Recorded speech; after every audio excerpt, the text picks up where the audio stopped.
Hey guys, welcome back to my channel. So as you can tell by the title of this video, this is going to be my story time about when I gave birth to my baby during a pandemic. So that was a traumatic experience to say the least. That was insane. Yeah, it literally traumatized me. Like, there's times where I think about certain things that happened during the 3-4 days I was in the hospital, and I'll cry. Like, I'll cry in the shower, I'll cry here on the bed. Like, it's so sad. Yeah, so I told a few people, obviously, like family and friends, about like what happened when I was giving birth, or like when I was in labor and all that. And they were like, oh my god, you should like maybe do a YouTube video about that. And I already had it in my mind that I wanted to do that. Me and my boyfriend talked about it, like that should be like kind of one of your little comeback videos, because that's interesting. If you are just finding out that you're pregnant, if you're about to give birth, or if you just gave birth, congratulations. Motherhood is the best feeling ever. I can't even describe how amazing it is to have like a little baby that you have to take care of. It's the best feeling ever. I can't even describe how blessed I feel. And he's our little miracle baby. He's our pride and joy. We're obsessed. He's a sweetheart. Even thinking about him, my heart feels like it just drops to the pit of my stomach. I love him. He's currently in his bedroom right now in his little crib sleeping, because it is almost 5 o'clock. It's 4:53. It's 4:53 and I'm just starting to film. So let's get right to it. Lighting right now is not the best, but since this is not a makeup video, this is a-okay. Okay. So a little backstory. Actually, let me check on the calendar. I had 2 cats. I have one now. So this was this summer of 2019 that just passed, and I had 2 cats. One of them passed away on August 28th. That was a Wednesday. He was sick Monday the 26th and passed away 2 days later. That was insane. That's a whole different story. I don't want to talk about it, because anytime I talk about it, I break down and I cry, because he was the light of my life. That was my little man. I'm even trying to hold back my tears right now, because whatever. So he passed away August 28th, and then 29, 30, 31, I was Thursday, Friday, Saturday, well, Wednesday, obviously, when he passed away, it was like midnight. Thursday, Friday, Saturday, I was so depressed. I'm still obviously very hurt from it, but those were like the days that it was so new. It had just happened, so I was super depressed. On Saturday, I was in bed with my boyfriend all day. I didn't want to do anything all those days. And my boyfriend has the nerve to tell me, I think you're pregnant. And I'm like, no, I'm not. I'm emotional. My cat just passed away. I don't want a baby. Not that I don't want a baby, but I wasn't thinking about a baby. Like, I didn't care about anything else. I just wanted my little man. That same night, I ended up having a dream. Like, during one of my little naps, I was like in this huge white house, and the doorbell rings, and I walk to the front door, and I open the door, and there's this beautiful lady with like reddish brown hair, straight, and she has like those big picnic baskets, but like a circle, and she's holding it like this. And inside are 2 pregnancy tests, like the boxes, like the first response and stuff like that. 2 boxes randomly. And I'm like, hi. And she was like, hi, Mylee. These are from your mom. And I'm thinking, my mom bought me a pregnancy test? Like, what is she talking about? And she's like, Mylee, you need to take the pregnancy test. You need to take the pregnancy test. And I'm like, in my dream, I'm like, what is she talking about? And all of a sudden I wake up, and at that moment, it's like a TV show, like a corny TV show. I literally woke up from my nap, and I was like, I gotta take a pregnancy test. Like, this is so weird. Next morning, I did have some pregnancy tests from one time where I thought I was pregnant, like a few months before that. Woke up the next morning, my boyfriend went to work. It was a Sunday, September 1st, 2019. I get up to go to the bathroom, and I take the pregnancy test, and I'm just there thinking like, oh, this is so stupid. And when I look, it says that I'm pregnant. And I'm like, this pregnancy test is messed up. This is just stupid. But it stayed in my mind. I was like, looking at the pharmacy. I was like, this is so weird. Like 2-3 hours later, there was another one still left in the box. I was like, let me just take it again, just in case, you know. I know it's gonna be negative, but let me just, you know, just in case. It says positive again, and I'm like, 2 pregnancy tests are messed up. This is crazy. Then the more I thought about it after that, I was like, yo, I'm really pregnant. I'm pregnant. Like, this is crazy. So there's a Michael's by my house. I went and I bought a little, like, I want a little white box with like white stuffing and like white little shoes to put inside to give it to my boyfriend so he can open it. When I got to Michael's, I got the box, but when I was looking for the stuffing paper, like the little papers that you put inside like a gift bag, the little papers that are like colorful and stuff, I was trying to look for a white one. They only had like rainbow and like white and like gold polka dots. It was all too girly and all too like happy. I just wanted something white, neutral. And they had like, it was just stupid colors, so I just got the blue one. Just like, let me just get the blue one, whatever. And then I went to TJ Maxx next door, and in TJ Maxx I was trying to look for little baby booties like in white. Didn't have beige ones, black, nothing. They only had blue. And I was like, well, I guess I'm just gonna have to get the blue ones then and just put them in there. I go home, and actually in Michael's I got these little stickers so that when you open the box, inside the top it says expecting, and it was like a little picture of like a silhouette of a woman that's pregnant with a little ponytail. I decorated all that for him, and I gave him the box that same day. I actually had that recorded as well, his reaction. It wasn't crazy. He was just kind of like speechless, like, oh my god, like, what, like, you're really pregnant. I was saying it like, I think he was kind of kidding, but like he meant it in a way, like when he said I was pregnant, but ended up being that I was pregnant. Yeah, that was incredible. That same day we actually had plans to go with all my cousins to go to Mama Sushi. Mama Sushi is like a Dominican Japanese fusion restaurant in Dykeman, and they have one in Washington Heights as well, and it's so good. So we went there. Me and him are just sitting at a table like, yo, I'm pregnant. Nobody here even knows. No one knows that I'm pregnant. We just wanted to blurt it out, but obviously that wasn't gonna happen. We wanted to do like maybe during Thanksgiving. Yeah, that was crazy. But yeah, that's how I got pregnant. Then I finally got an appointment at like one of the doctor's office by my house, and that's where I was doing my prenatal appointments, and everything was fine for the first, I want to say, 6 months. Like my blood test was fine, urine pressure, everything, sugar was fine. Then like during the 6 to 7 months, like the last trimester, my blood pressure started going up. They were finding like extra protein in my urine, which means that's preeclampsia, or it may be preeclampsia. So preeclampsia, if you guys don't know, it's hard for me to like explain this, so I'm just gonna read it off of like Google. A potentially dangerous pregnancy complication characterized by high blood pressure. So that's like protein in the urine, that's high blood pressure, and then your feet or your body just gets swollen. And I was super swollen. Some women that have had preeclampsia that have passed away during like delivery, and that's obviously very, very scary. So when my doctor told me that, you know, I may have that was alarming. So I tried like eating foods with like less sodium, because, you know, high blood pressure, that's, you know, you think of sodium. So we tried doing that. Fast forward to one of my last prenatal visits. It was on April 9th. Now I was due to have the baby April 25th, and that was a Saturday. April 9th was a Thursday, like 2 weeks before. And I go in for my appointment, give them my urine sample, they take my blood pressure, and it's a little high. It's a little high. It was like 160 something. It's like a hair on my face. It was like 160 something, and they took it like twice. I'm sorry guys, I'm so itchy around my nose. I feel like little hairs on my face. So it was like 160 something, and they took it twice. They're like, all right, we're gonna tell your, you know, your doctor when you go see her right now. We're like, perfect. So we talk about the baby. She's checking me down there and everything. She's like, yeah, you know, everything looks good.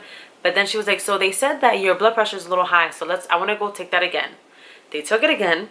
and I wait in the waiting room, and she comes to me and she looks a little like worried. So she tells me, hey, so your blood pressure again was pretty high, and we did find extra protein in your urine since the last time. So I really want you to go to the hospital right now, like now.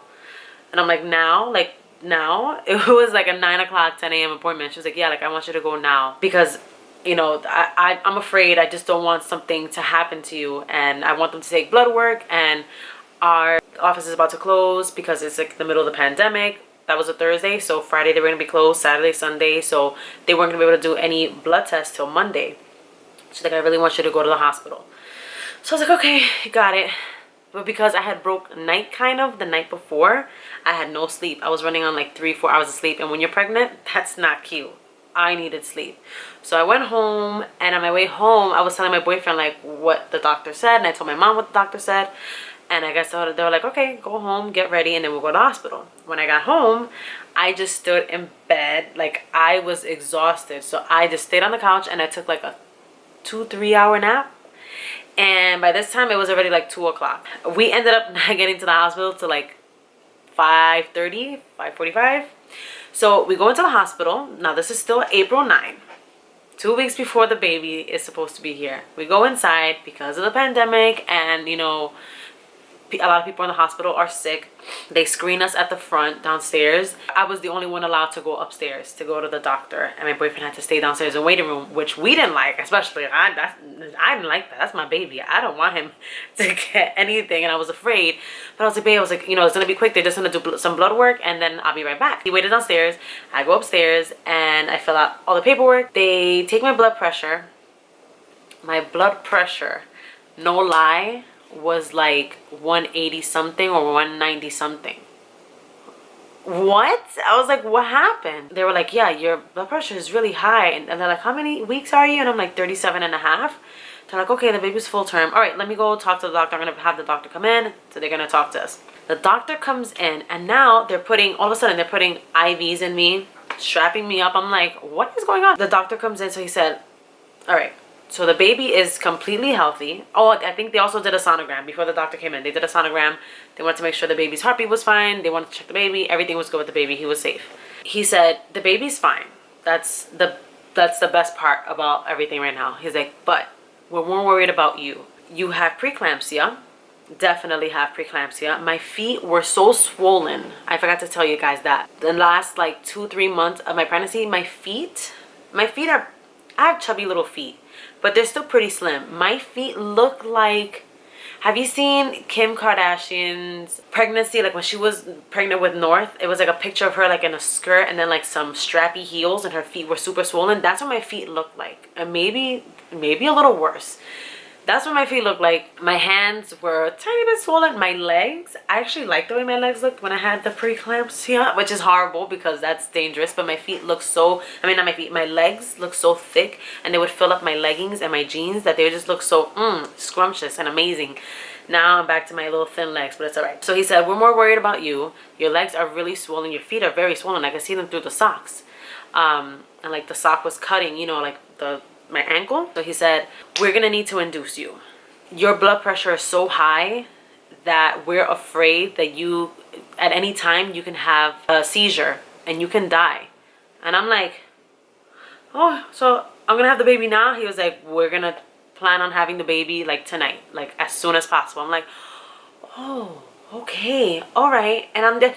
And this whole time I kept asking, like, well, my boyfriend's downstairs. Can I tell him to come up there? Like, yeah, just give us like a few more minutes. We just have to, like, you know, have you sign paperwork and all that stuff and get you into the room. I was like, okay. Then they'd give me more information and more papers to sign. I'm like, my boyfriend's downstairs. Can you just come upstairs? And I'm like, okay, you know, I'm just gonna call him. Just let him know, because it's been like 30 minutes, 45 minutes that we came to the hospital, and like I haven't said anything to him yet. So I called him and I'm like, hey baby. He's like, hey babe. And I was like, so I told him everything that they said, and I'm like, yeah, so they want to induce me like now. He's like, what? I'm like, yeah, they want to induce me now. Like, apparently we're gonna have the baby like today or tomorrow. He's like, oh shit, okay. And I'm like, yeah, so I don't know if you're able to go home and get like the hospital bag that we hadn't even packed yet because it was 2 weeks before, but we're on our way to packing it. And he is like, yeah, okay. Okay, so yeah, I'll be back in like 20 minutes or so. I was like, yeah, that's fine. You know, just, you know, try to hurry up because I don't know how long this is going to take. He's like, all right. So he takes a cab home. Thank goodness our hospital wasn't far from our house. It's like a 10-minute or less than 10-minute Uber ride. You go Uber ride, car ride.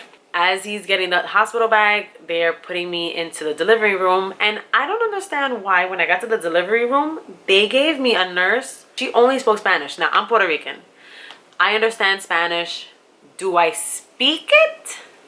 100%? Absolutely not. I'm Puerto Rican. I'm from New York. You know, we don't do that. What's sad is I was born here in the States, but my mom lived in Puerto Rico. And I only knew Spanish all my life until I was like 7 years old. I spent 1 year in New York and that Spanish went, whoo, just disappeared. Very stupid of me, but whatever. Point is, so she was talking to me in Spanish and I was obviously, I was going to respond to her in Spanish, but there were things that I didn't know how to say in Spanish, so I would say to her in English. And she was speaking English just fine. And I'm like, like if you knew that at this point Spanish is not my first language, you should have spoken to me in English. They start putting some IVs in me. They were gonna start giving me Pitocin in a few minutes. I was on magnesium.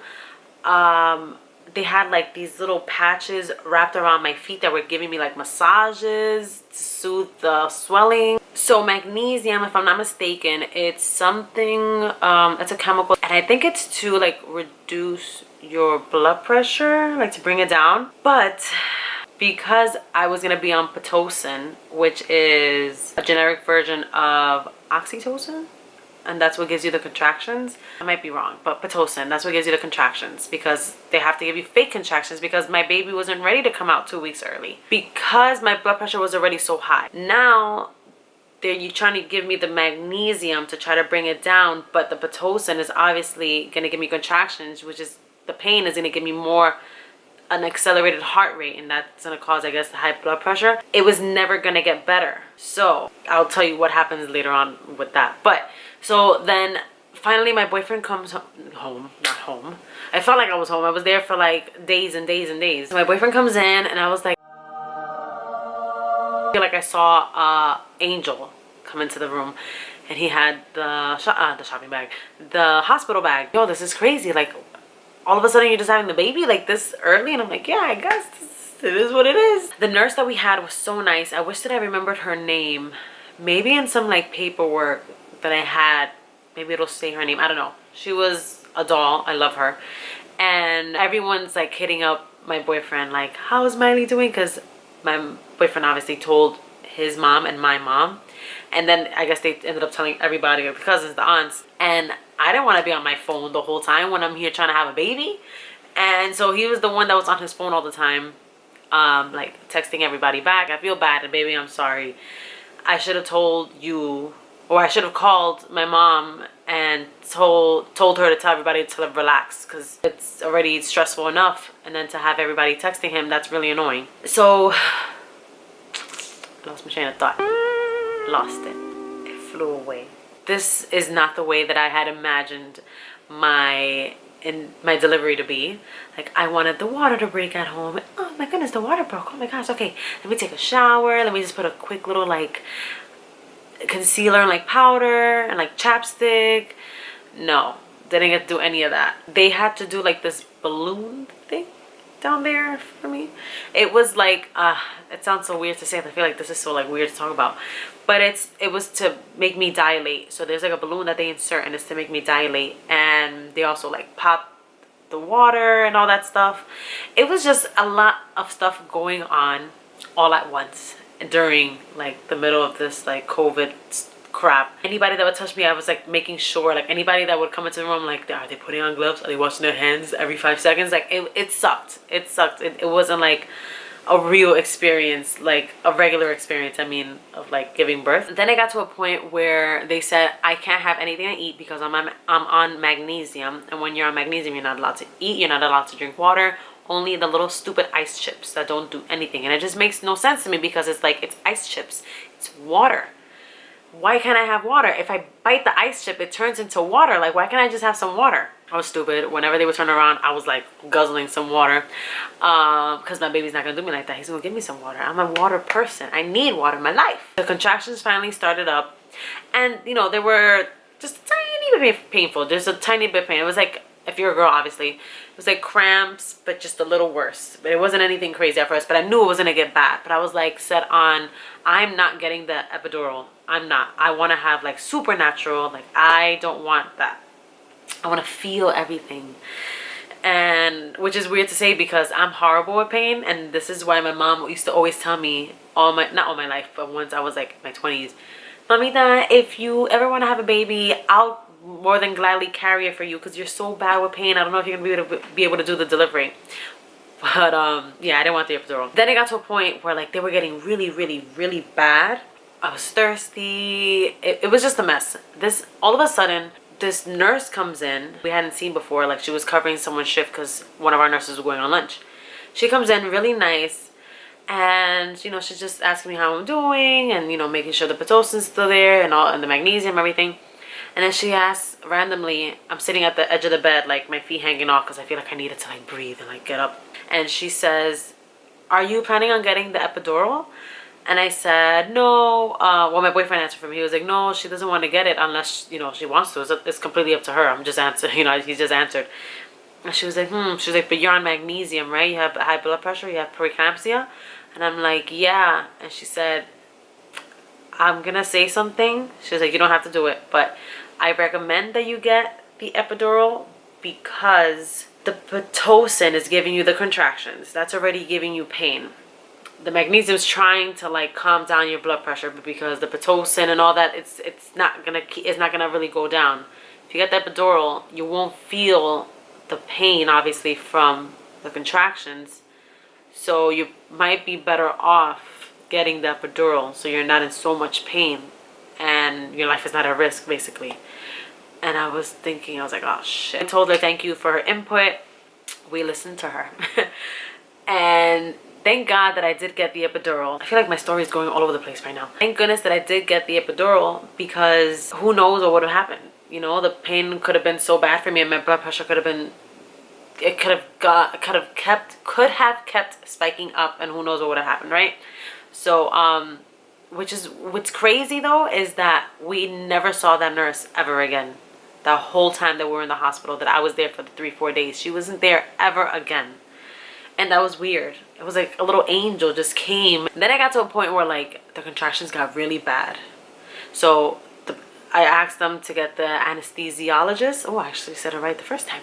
The anesthesiologist, and they gave me the epidural, and that shit was weird. It didn't hurt. It felt weird. Like as soon as they told me like not to move and everything, and as soon as I guess the liquid went in, I literally felt it through my veins. Like I felt it coming from my toes all the way up to the top of my head to right here. And immediately I felt like I was gonna pass out. And they made my boyfriend sit in front of me so that, God forbid, if I were to like, you know, fall over, he can catch me. And he was here like trying to like get me to like focus on him to stay up. He was like, how many fingers do I have up? Babe, look at me in the eyes, look at me in the eyes, do this, blink twice, do this, do this. And I was doing everything just a little slower, but he knew that I was gonna be fine. After they left, then I'm laying in bed, and there's a little button that you click. I didn't know that. So it's like a 10-minute timer. Every 10 minutes you click it and it gives you more doses of the epidural. I didn't know that. That was cool. So every 10 minutes I'm looking, or not even, actually it was every like 3 minutes, I was looking at the clock to make sure that it was time that I can click it again. Okay, so I had to stop the video really quick because his AC in his room isn't working. So the guy who fixes it just came in. He was in there sleeping, and I thought they were actually gonna work on it, but they didn't. So I woke him up for no reason, and they're gonna come tomorrow to fix it instead. I just don't know what time. Now that's annoying, right? I guess he's gonna be here for the rest of story time a little bit, or until daddy comes, or until he starts whining. Hey, Papa? Hey, puppy? Oh yeah, yeah. Oh, want to tell them the rest of the story? You weren't there yet. You were born like 10 hours later, but okay. So what I was saying was, yes, the epidural felt weird, and I ended up not ever seeing that nurse again. Okay, so then every like 3 hours, I think they were checking me. Every 3 hours, I was like another centimeter dilated. and I feel like it was taking forever. And all I wanted to do was drink some freaking water. All I wanted was some water. And I couldn't have. And it got to the point where I was so dehydrated that I'm sitting there and I'm crying over water because I was so dehydrated. My boyfriend's like, baby, okay? And I'm just like, I just want water. And he said that he felt so bad because it was like something so simple, but it's so key in life, and I couldn't have it.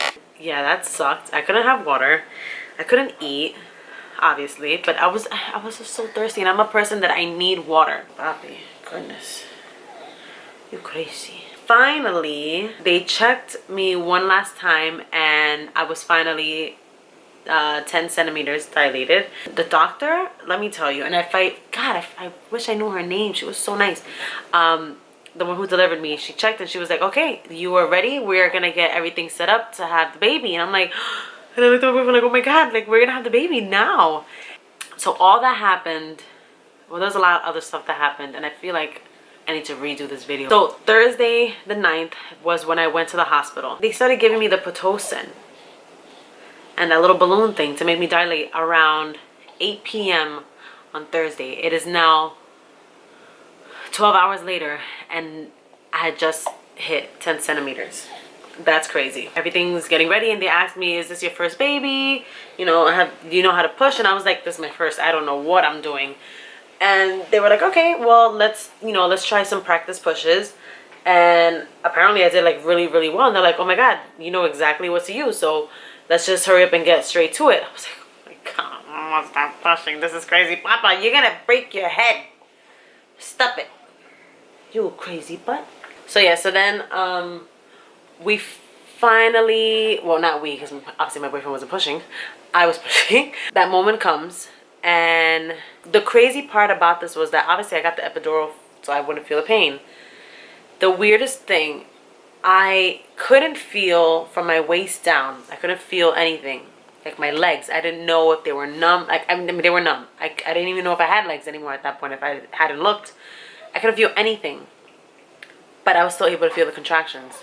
That was really annoying because then those contractions really started hurting. And I remember while this whole thing is going on, at some point before I actually had to start pushing, one of the nurses comes into the room and she said, your mom actually called the hospital. She wanted to know how you were doing, that you're not picking up your phone. Mommy, I love you, but you scared me. Like, I was already so traumatized by what was going on around me that you fucking scared the shit out of me. So now it's time to push, and I did it in, I think, 3 pushes. It was so fast. It got to the point like the second to last push, like after I was pushing there and they told me to take my breath in again to push, I was like, I can't. They're like, no, you can do this.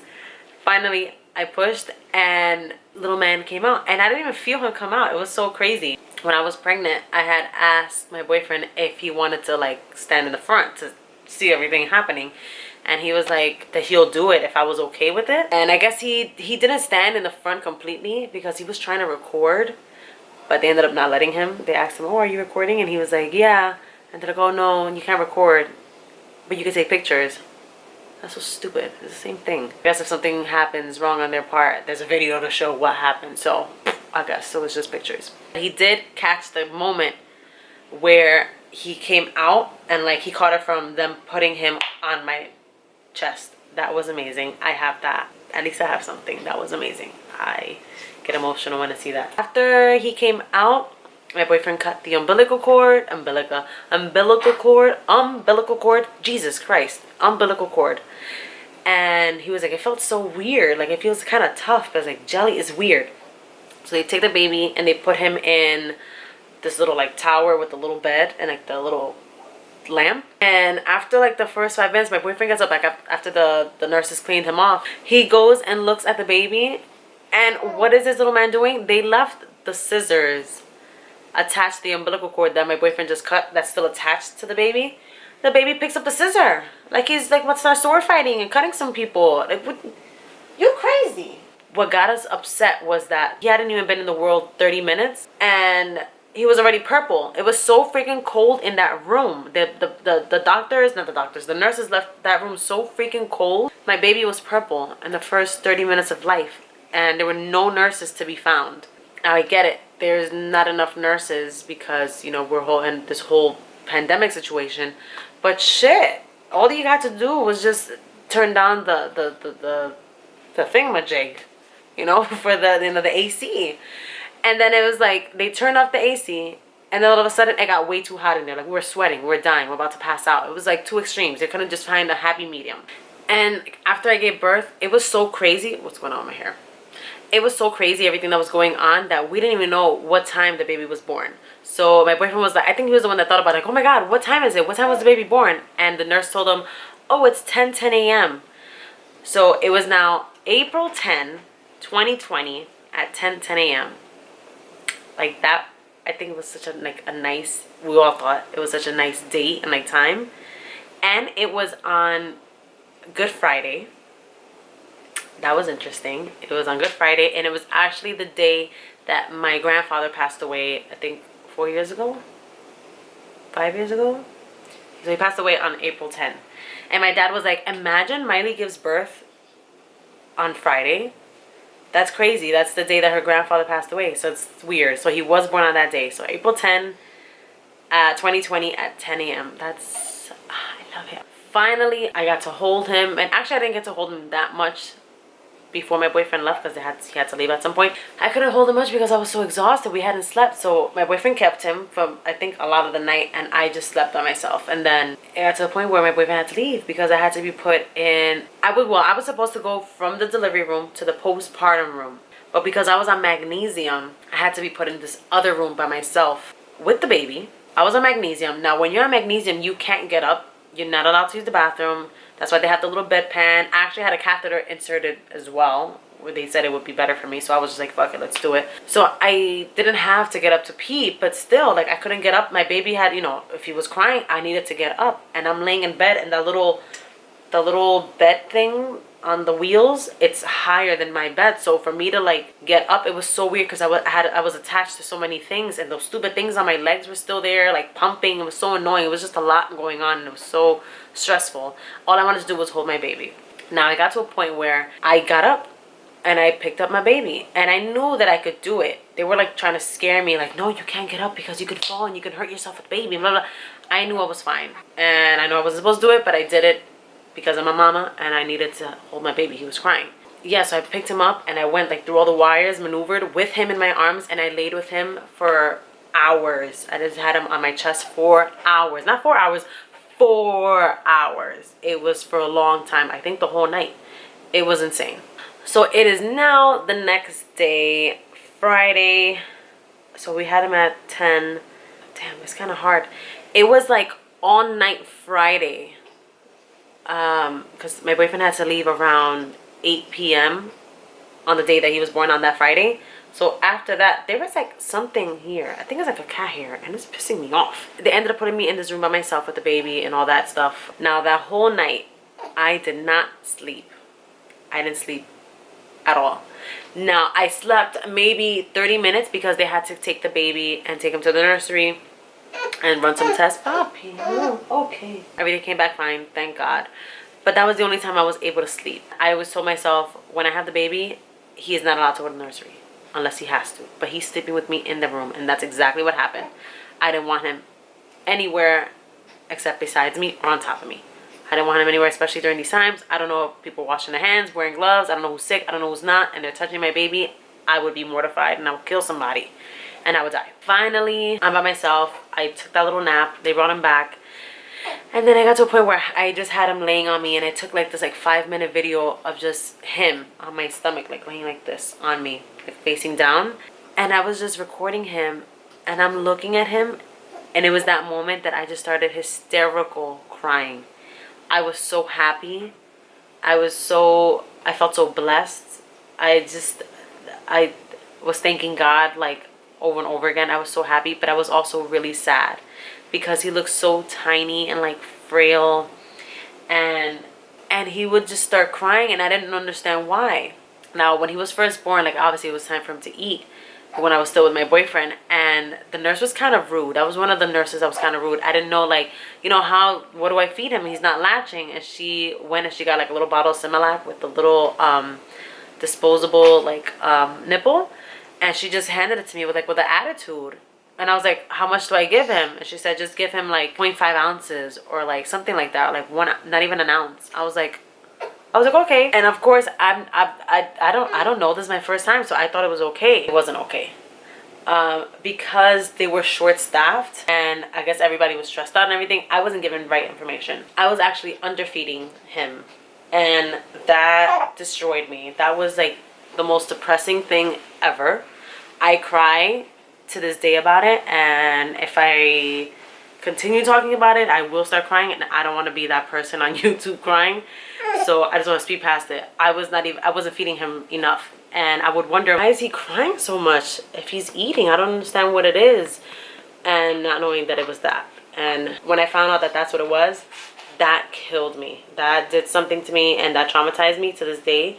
Like, even when he starts getting hungry and I'm taking too long, or my boyfriend's taking too long for the milk, like I feel like I'm hyperventilating. I feel bad. Like, that did something to me. I always feel like he remembers that, and he doesn't, but still, like, I'm a mom now, and that's always gonna be the first thought in my mind. Like, oh my God, I starved him. So that was horrible. So yeah, that was sad. That was horrible. And then finally, they ended up putting me in the official postpartum room. And obviously we had gotten tested when we went into the hospital, and we were negative. And they're only gonna put you in a room with another person that's negative. And unfortunately, my boyfriend had to leave the hospital before I even went into the other room by myself, because those were just the rules during the whole pandemic. And that sucked, because traditionally he stays with you and you guys alternate, and you know, both of you can sleep. That did not happen, so I didn't get to sleep any of those days.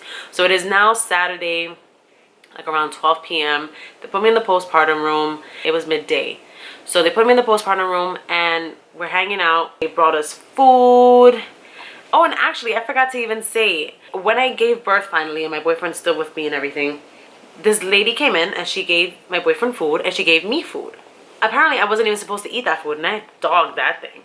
I wasn't even supposed to eat food, because when you're on magnesium, you're not allowed to eat. But I guess she forgot, or the doctor, and someone forgot, and I wasn't told that I couldn't eat at that time. So I ate the food, and you're not supposed to eat for 24 hours, but I ate it. At least I was fine. Thank God nothing happened. Give me the nose. Oh yeah. So finally I go into the postpartum room, and I'm with another lady there, and it's, I guess, her second time. This is her second baby. So yes, it was her second baby.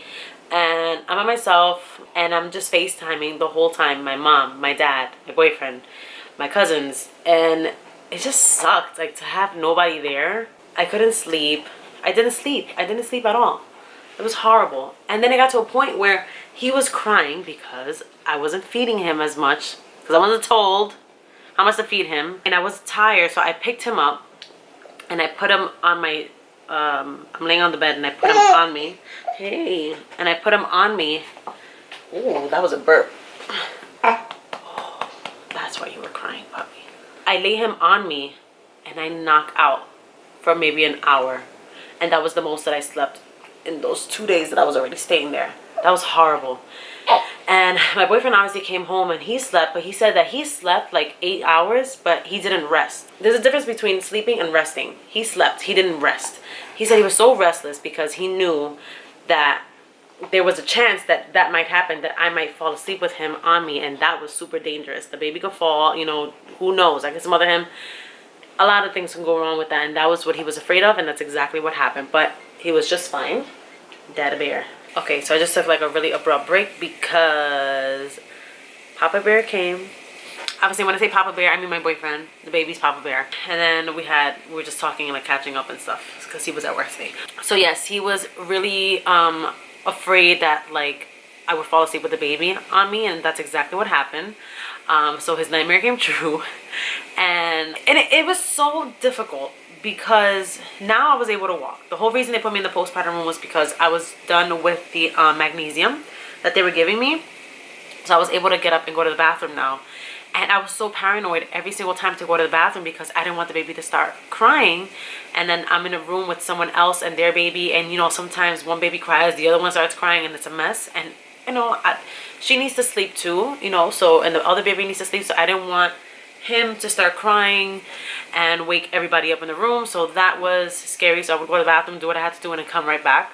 I can't believe that I didn't sleep more than an hour in those few days. So that's all Saturday. Saturday they came and they gave us food, thank God.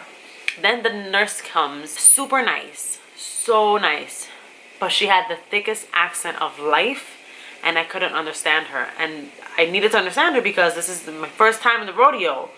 At the rodeo? In the rodeo? At the rodeo? First time at the rodeo? Okay. This is the first time having a baby, and I don't know what I'm doing, basically.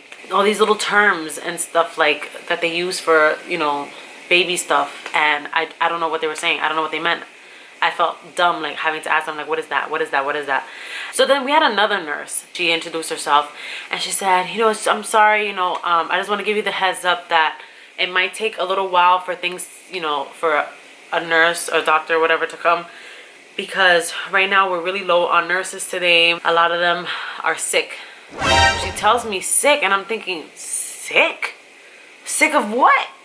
A cold, allergies, corona? Like, what do you mean sick? I don't think that that's something that she should have said. I don't think she was supposed to say that, but I think that she was just nervous because she looked like a nervous wreck.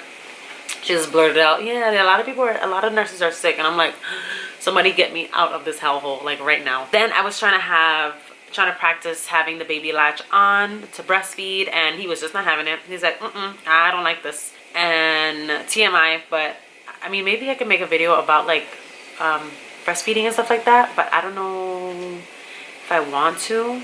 Like, I watch them all the time, but I don't know how good I'd be at it. I just feel like that's a little TMI, and I don't know how comfortable I would feel talking about it for myself. It's my body. I listen to other girls and it's the same thing, but I don't know, I feel weird. But he was not latching on, and he still hasn't really latched on. It's only been like twice that he latched on, but that's besides the point. So I was trying to learn how to do that. So they got in contact with one of the lactation consultants in the hospital, and she was a really big help. He wouldn't have latched on this one time that he did if it wasn't for her. She was super insightful. She was so, like, knowledgeable on all that stuff. And it's crazy because she didn't even have a baby. She's never had kids. And I'm like, how do you know how to do all this and you're not even a mom yet? Like, you need to give it a go. Come on. Finally, Sunday comes, and finally they said that they were going to be able to let me go home. Finally, we went home. My boyfriend came and he picked me up at around like 2 p.m. That's when I was ready to, like, all the papers were filled and everything like that for the birth certificate for the baby, and he had to sign his part for it. And it is now Easter Sunday, which is why we feel like the baby, maybe not, but this is how we feel, and that's how a lot of people feel. Maybe the baby's a special baby because he was born April 10 at 10:10 on Good Friday, and then he comes home on Easter Sunday. Like, it was just a lot of stuff going on, and it was just in the way that he was born, it was just a lot that happened. We come home, and our first night home was a disaster because I hadn't slept. My boyfriend was like, you know what, I'm gonna take care of the baby the whole day, all night. You need to go to sleep. You need to sleep. And I was like, okay. I go to sleep on the couch. I take a nap, like a 2-hour nap, and in my sleep I hear the baby crying in the bedroom in his nursery, and it's like a lot, and I'm like, what happened? So I go to get him, and my boyfriend has him in his arms, and he's there trying to rock off to sleep, and he just keeps crying and he doesn't stop. And I'm like, is he hungry? Or, you know, he was like, I don't know, he's like, no, I just gave him food, the 0.5 ounce or 0.25, 0.50, whatever it was. And I was like, oh my God. I was like, so if he's eating, then I don't understand why he's crying. Maybe he has to burp, and he burped and all this stuff, and it's just that we couldn't figure it out. And obviously it was because we weren't giving him enough milk. Because there weren't that many nurses in the hospital, and they were really only with us like for like 2 minutes at a time, I feel like I didn't get all the information that I needed before going home. And that sucked because there was a lot that I feel like I missed out on. Like feeding and bathing and what to watch out for, what not to do, what to do. And it's just so much. Then pumping. My pumping experience, I'm still pumping now, but I'm going to pump for as long as I can and as long as he needs it, because I think after like a year a year and a half, whatever you pump doesn't really have all the nutrients that they really need. Now it's just like whatever coming out. But because I hadn't slept Wednesday night into Thursday, because Thursday was my appointment in the morning, so Wednesday night into Thursday I hadn't slept. Then Thursday, Friday, Saturday, Sunday, Monday I didn't sleep. When I was pumping, it's crazy how important sleep is. So I'm pumping in the nursery, so I'm there with the little freaking cones, and I'm so tired. I literally was hallucinating.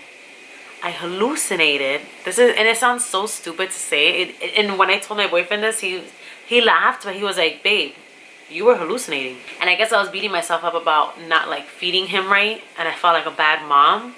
I literally heard this little pumping sound. It goes rah, rah, rah, rah, like that over and over again. And I literally heard the pumping sound saying, bad mom, bad mom, bad mom. And it sounds so stupid and funny, like this girl's just making shit up. No, no, no. I literally heard it saying bad mom, and I remember staring at it, and it wasn't just once, it was a few times that I would pump. It was for days, because I still hadn't really caught up on sleep. So I'm just pumping there, and all I hear is bad mom, bad mom. And I think that there were other times where it didn't say bad mom, but it said something along those lines. Whatever would be 2 syllables. Like that. I don't know. But the one that stuck out to me was bad mom. That's so corny and stupid, and I wish that I was making it up, but I'm not. I wish I was, but I'm not. That was that.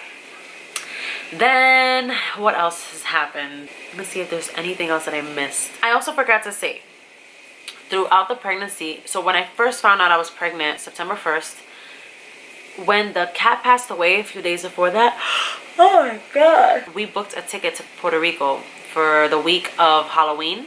When we went to Puerto Rico, my feet were already swollen. I brought my running sneakers because we were going to go to El Yunque. That was what we had planned to do, to go hiking and stuff like that in El Yunque. El Yunque is like the rainforest in Puerto Rico. Very beautiful. So I brought my running sneakers, and when I went to put them on that day that we were going to go to El Yunque, they didn't even like really go on. I couldn't fit it in there. It was so swollen. So already from the beginning, I guess I had preeclampsia from the beginning, which is crazy. Throughout the pregnancy, my boyfriend would see me, like I would need help sometimes getting out of the shower and like bending because I was so swollen everywhere. And he would like help me dry my legs coming out the shower, and he was like, yo, your legs. And I would crack up because I thought it was so funny. He's like, babe, it's not funny. Like your legs are swollen. And actually, now that I lost all the baby weight and more, I have like right here, I have like 2 stretch marks because my legs got so swollen that when I lost all the weight, like my legs were just so, the skin had expanded so much that now I just have like 2, they don't look bad, you can barely see them. I see them because I'm very critical of my body. I have 4 stretch marks, but it's whatever, I don't care. But yes, that is everything that happened for the pregnancy, and that was so crazy. And I feel like if we weren't in a pandemic and I had given birth early, it wouldn't have gone down like that. Instead of me being there for 3 days, I probably would have just been there 2 days. But being that they needed to keep an eye on me longer because there weren't that many nurses to keep an eye on me the way they were supposed to. It's crazy. It was just insane. So yeah, that is basically everything that happened during my delivery. And man, that was stressful as hell. I think about it now and I feel stressed, and like my anxiety just starts up again. It's horrible. My anxiety started really after that. And I just want to say, man, if you're a mom that gave birth during this time, God bless you, because man, that was hard. And you know, things are gonna get better. I know that the times that we're living in aren't great at all, but things are going to get better. You know, just focus on you and your baby, and that's all that matters. Everyone's gonna try to tell you how to take care of your baby, how to feed them, how to change them, how to bathe them, how to do everything under the sun. No one's gonna know your baby the way that you know your baby. You're the mom, so you know your baby more than anybody else. And a person could have had 20 kids and they're still not gonna know how to take care of your baby, because your baby is different from all their 20 kids. So don't worry about it. And I know that like the mommy blues hit hard. They hit me really bad, like postpartum for me. I'm already an emotional person, so I knew that I was probably gonna get postpartum, and I was gonna try my best not to let it take over. But because of the times that we're in, it really affected me, and it's still affecting me. I've gotten a lot better, and I feel a lot more confident now in everything. But man, at first, thank God that my boyfriend was here all the time with me, because oh my God, I don't want to cry. I feel like this stuff always makes me cry. I don't want to talk about, like, I like to talk about my feelings, but when it comes to this topic, thank God that my boyfriend was here. Seriously, because there were times where I just needed to cry. I needed to just go in the shower or be by myself in the room and just cry. And he was here obviously to be with the baby, so I can go and do that. There's so many women that don't have that luxury, you know, single moms out there. And that's what also breaks my heart, because I'm thinking to myself, that day that the nurse told me that there weren't a lot of nurses on staff, and I'm thinking, well, if there's babies like in the nursery and they're crying, like, who's taking care of the babies? Like, I thought more about the babies than like the parents. And that's just about, they're so helpless. Like, seeing him cry now makes me so sad. And then I'm thinking about like the way that he looked when he was crying in the hospital, and then thinking about all the other babies that have to like suffer.